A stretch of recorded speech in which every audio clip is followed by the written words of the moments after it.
मारेंगो Asia hospital group का हिस्सा मारेंगो CIMS अस्पताल ने एशिया में पहला रक्तहीन हृदय प्रत्यारोपण करके हृदय प्रत्यारोपण में एक महत्वपूर्ण प्रगति की है। यह शल्य चिकित्सा प्रक्रिया लक्ष्य निर्देशित रक्तस्राव प्रबंधन के एक प्रोटोकॉल की शुरुआत करती है, जिससे आधान मुक्त हृदय प्रत्यारोपण होता है। हार्ट ट्रांसप्लांट प्रोग्राम के निदेशक doctor Dhiren Shah, heart transplant surgeon डॉ. Dhaval Naik, cardiothoracic anaesthetist doctor Niren Bhavsar और मारेंगो सीआईएमएस अस्पताल अहमदाबाद में हार्ट ट्रांसप्लांट एनेस्थेटिस्ट और इंटेंसिविस्ट डॉ. चिंतन सेठ ने परिणामों को सफलतापूर्वक पूरा करने के लिए टीम का नेतृत्व किया। यह सर्जरी 52 वर्षीय भारतीय मरीज श्री चंद्र प्रकाश गर्ग पर की गई, जो इस्केमिक डायलेटेड कार्डियोमायोपैथी और अंतिम चरण की हृदय विफलता से पीड़ित थे। दाता एक 33 वर्षीय व्यक्ति था जिसने एक सड़क यातायात दुर्घटना में अपनी जान गंवा दी। हाई एंड हृदय प्रत्यारोपण जैसी सर्जरी में ट्रांसफ्यूजन के लिए उच्च मात्रा में रक्त की आवश्यकता होती है, क्योंकि सर्जिकल प्रक्रिया के दौरान काफी मात्रा में रक्त फैल जाता है। उच्च स्तरीय सर्जरी के दौरान रक्त आधान संभावित जोखिम और जटिलताओं का कारण बन सकता है। रक्त भी एक अंग है और रक्त चढ़ाना अपने आप में एक अंग प्रत्यारोपण ही माना जाता है, जिसकी पूरी निगरानी और नियंत्रण किया जाता है। और मैथोलॉजिकली आप देखें बड़े सारे जगहों पे horse has been a symbol of success, ठीक है।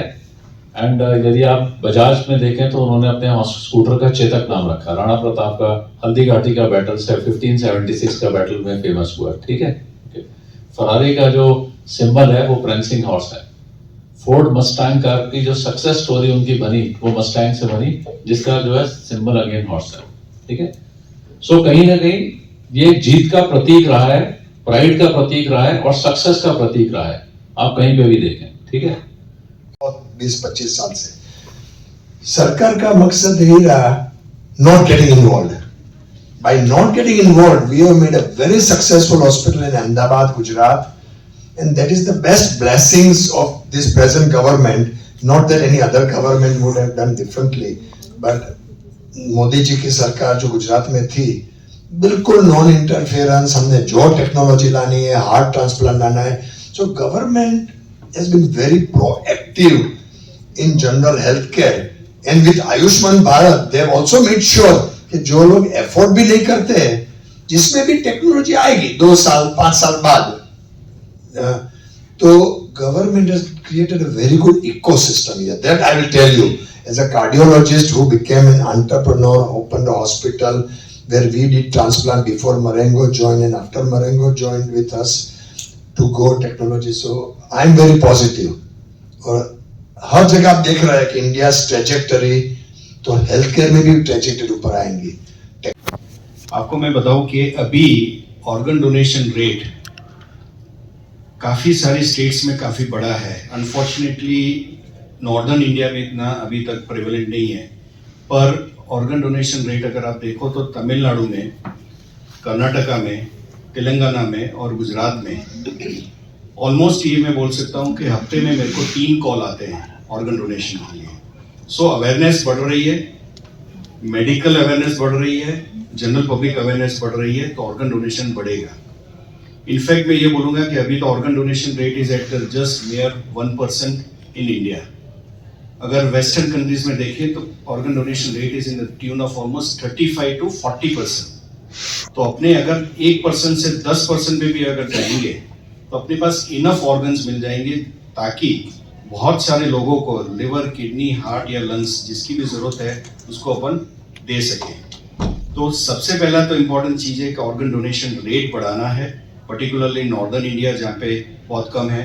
गुजरात में बहुत ही ज़्यादा अच्छा हो गया है अभी ऑर्गन डोनेशन रेट। आपका दूसरा जो प्रश्न है कि इसका जैसे हम कई बार सोचते हैं ये चीज़ें पहले क्यों नहीं, एक तो पहली बार वो टेक्नोलॉजी पहले कहीं टेस्ट होती है, प्रूव होती है, क्योंकि वो टेक्नोलॉजी आपने पेशेंट पे इस्तेमाल करती है। तो जो काम पहले नहीं हो पाया क्योंकि शायद इनके यहाँ पे टेस्टिंग में चल रहे थे, जब ये तैयार हुए तब कई पार्टनर थे, तब हमारे हमने उनके पास रीच आउट किया, उन्होंने हमारे पास रीच आउट किया कि क्या हम इस चीज़ को इम्प्लीमेंट करने के लिए तैयार हैं। तो हमारे पास में टीम बहुत अच्छी थी डॉक्टर्स की, डॉक्टर धीरेन्द्र नरेन जैसे ये टीम है जो अमेजिंग टीम है, जो ट्रांसप्लांट कर रहे हैं। आज 45 ट्रांसप्लांट का एक्सपीरियंस है उनके पास में, तीसरे नंबर पे हिंदुस्तान में और 5वें नंबर में दुनिया में हम लोग सबसे ज़्यादा ट्रांसप्लांट कर रहे हैं। तो आपके पास में पेशेंट्स हैं, वॉल्यूम है, सर्जिकल एक्सपर्टीज है और आपको टेक्नोलॉजी इस्तेमाल करना है। तो इसीलिए कई अस्पताल बहुत बड़े हैं जैसे आपने कहा, मगर केवल 3 अस्पताल हैं जो आज तक इतने ट्रांसप्लांट कर रहे हैं। तो कहीं उन तीनों के अंदर में से किसी को चुनना था और उनको लगा कि ये टीम काबिल है, सक्षम है, उस तरह से काम कर सकती है, इसीलिए ये जो है हमारी जो है ना भागीदारी जो शुरुआत हुई। ये टेक्नोलॉजी वो है जो आर्टिफिशियल इंटेलिजेंस के माध्यम से रियल टाइम में पेशेंट केयर में पेशेंट के साथ जो उसका ब्लड क्लॉटिंग है उसको हमें रियल टाइम में दिखाता है। उसकी वजह से हम डायनेमिकली जो भी तकलीफ़ है पेशेंट को क्लॉटिंग के रिलेटेड उसको करेक्ट कर सकते हैं, ताकि पेशेंट को सर्जरी में ब्लीडिंग कम हो और ब्लड ट्रांसफ्यूजन की ज़रूरत न पड़े। क्योंकि जितना ब्लड हम देते हैं आर्टिफिशियल, मतलब जो भी किसी और व्यक्ति का ब्लड अगर किसी और व्यक्ति को जब देते हैं तो उसकी वजह से कॉम्प्लिकेशंस होती है। तो ये कॉम्प्लिकेशन मिनिमाइज हो सके, पेशेंट की रिकवरी अच्छी हो सके और उसका हॉस्पिटल में स्टे कम हो, उसके पैसे बचे और अच्छी तरह से उसकी बाकी की लाइफ भी निकले, उसके लिए हम ये टेक्नोलॉजी यूज़ करते हैं। तो शुरुआत में क्या कुछ आपको चैलेंजेस का सामना करना पड़ा जब कि कुछ नया शुरुआत? कुछ भी नया जब हम शुरुआत करते हैं तो डेफिनेटली चैलेंजेस तो आती है। सबसे पहले चैलेंजेस आती है कि उस चीज़ को समझना, फिर आता है कि उसको एक्सेप्ट करना और उसको एक्चुअल में क्लिनिकल प्रैक्टिस में उसको इम्प्लीमेंट करना। तो उसके लिए हमने अच्छी तरह से ट्रेनिंग की, उसको समझा, उसके लिए हमें प्रोटोकॉल्स बनाए और उस प्रोटोकॉल्स को हमने फॉलो किया। साथ में सब लोगों को साथ में लेके चलना पड़ता है, सर्जन्स है, हम एनेस्थेटिस्ट है, पूरी हमारी एक टीम होती है, सब लोगों को साथ में लेके चलने का।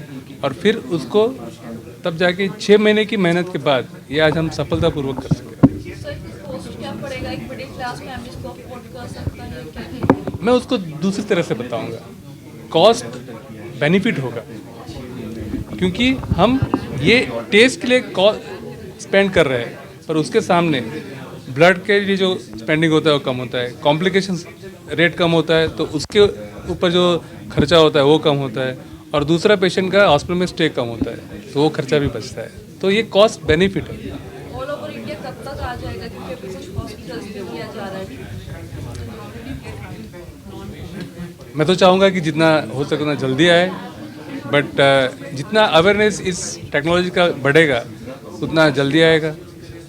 जितना जल्दी आ सके वो पेशेंट के लिए बहुत ही अच्छा है।